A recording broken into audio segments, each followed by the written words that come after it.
आज सबसे पहले तो जो आज अभी खबरें सुबह से चल रही हैं कि इंतज़ार पंजोता जो बड़े हमारे दोस्त भी हैं, भाई भी हैं और खान साहब के जो हैं वो एक कोऑर्डिनेटर भी हैं और बहुत अहम हमारे लीगल टीम के मेंबर भी हैं तहरीक इंसाफ के, वो मिसिंग हैं। सो ये ना कोई वकीलों का यहाँ पे कोई बार काउंसिल्स को तो मैं मुबारकबाद देना चाहता हूँ कि कोई टके की इज्जत नहीं छोड़ी वकीलों की।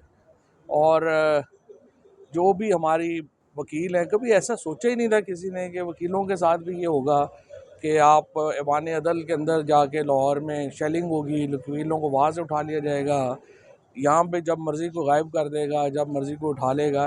वकीलों की इतनी बुरी हालत जो आजकल की बार की लीडरशिप के अरसे में हुई है, ऐसा कभी किसी ने नहीं सोचा था। और मैं समझता हूँ कि फौरी तौर के ऊपर इस पे मेहरबानी करें। उन्हें अब इंतज़ार पंजोता बड़ा शरीफ आदमी है, कभी उन्होंने कुछ किस्म की बात नहीं की कि उनको इस तरह से उठाया जाए, मिसिंग पर्सन बनाया जाए, तो उनको फौरी तौर पे रिहा किया जाए। दूसरी बात यह है कि जो आइनी तरमीम का मामला है, मौलाना फजलुर रहमान के एक ज़िम्मेदाराना किरदार की वजह से ये फ़िलहाल तो जो मामला है ये टल गया है। लगता है कि ये SCO तक जो है वो कम अज़ कम अब इस जानब नहीं होगी। और आज मुझे पता चला है कि 5 जो मुख्तलिफ हमारे जो चारों हाई कोर्ट्स हैं उनमें ये रिट पिटीशंस जो हैं, बल्कि पाँचों हाई कोर्ट्स में ये रिट पिटीशंस आई हैं आज के जो अमेंडमेंट्स है उसमें फौरी अमेंडमेंट के लिए जो है वो उसको रोका जाए। और दूसरा ये कि जो 8 हफ्ते का कम अज़ कम ड्राफ्ट आप पब्लिक करें और फिर 8 हफ्ते की उस पर डिबेट करवाई जाए। ये जो मैं समझता हूँ कि बड़ा जायज़ बात है, क्योंकि जो रूल 21 है हमारा असम्बली का, वो भी ये कहता है कि कोई भी इस तरह का बिल जब आएगा तो कम अज़ कम 8 हफ्ते दिए जाएंगे उसके ऊपर डिबेट के। और पूरी दुनिया में इस तरह की हसास जो अमेंडमेंट्स हैं वो इस तरह फ़ौरी नहीं होती हैं। हमारे यहाँ जो 18वीं आईनी तरमीम आई थी वो 1 साल से ज़्यादा डिबेट हुई थी। तो ये तो आप स्ट्रक्चर हिलाने जा रहे हैं पूरी अदालत हमारे आइन का। आप हमारी जो सुप्रीम कोर्ट है उसको ही ख़त्म करने जा रहे हैं, कि जस्टिस पाकिस्तान का ओहदा ख़त्म करने जा रहे हैं। तो ये सिर्फ एक आध हफ्ते की बात से तो नहीं ये बात होनी ना। ये इसके ऊपर कम अज़ कम मैं समझता हूँ कि ये जो आज इस्तदा की गई है हाई कोर्ट से, बड़ी सही इस्तदा है। 8 हफ्ते का वक्त आप दें कम अज़ कम, और इसके ऊपर एक थॉरो डिबेट जो है वो होनी चाहिए।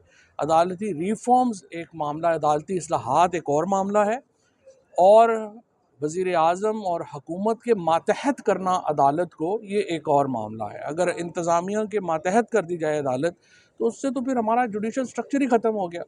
फिर तो जो सेपरेशन का प्रिंसिपल है वही ख़त्म हो गया। और इसको देखें, मैं तो समझता हूँ कि हुकूमत को और एस्टैब्लिशमेंट को गलत राय दी गई है।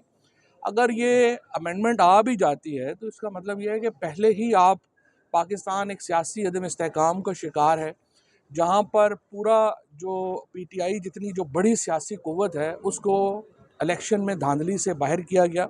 उसके नतीजे में एक सियासी अदम इस्तेहकाम है। अगर आप वकीलों को और जजों को भी एक चाहते हैं कि वो भी तहरीक शुरू करें, तो वो तहरीक तो शुरू होनी है। इस्लामाबाद में आपने कन्वेंशन देख लिया है, अब सिंध में कन्वेंशन होने जा रहा है।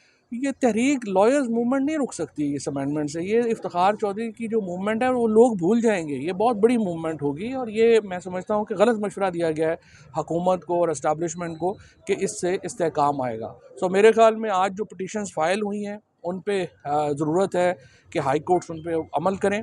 8 हफ्ते के लिए ये पिटीशन जो है वो फ़िलहाल कॉन्स्टिट्यूशनल अमेंडमेंट का मामला रोका जाए, उसके बाद बैठ के डिबेट करके इसको फिर आगे चलाएं। अमीनुद्दीन खान साहब को चीफ जस्टिस बनाने की कुछ वज़रात सोच रहे हैं, खबरें कैसी हैं? देखिए, मेरे ख्याल में कोई भी ऑनरेबल आदमी जो मौजूदा है वो तो बनना ही नहीं चाहिए, उसे कॉन्स्टिट्यूशन कोर्ट का ओहदा कबूल ही नहीं करना चाहिए।